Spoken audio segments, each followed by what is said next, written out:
విశ్వాస మూలం కాంద అంటే నాకు నమ్మకం లేదు అని అన్నా ఉంటే అది కూడా పాపమే. మరి నువ్వేమై ఉన్నావంటే ఏమో నాకు తెలియట్లేదు అంటారు చాలామంది.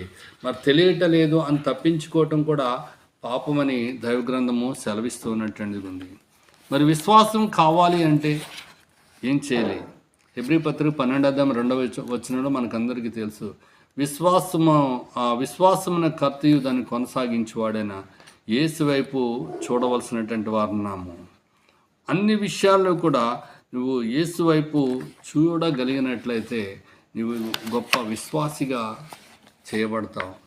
యేసునందు విశ్వాసం ఉంచాలి. యేసు ప్రభువారు చెప్పినారు యోహాను సువార్త 14:1 మీ హృదయములను కలవరపడనీకుడి, దేవునందు విశ్వాసం ఉంచున్నారు, నా యందును విశ్వాసం ఉంచుడని యేసు ప్రభువారు చెప్పినారు. కనుక మనము యేసునందు విశ్వాసం ఉంచుట ద్వారా మన జీవితాల్లో గొప్ప మేలులు మనం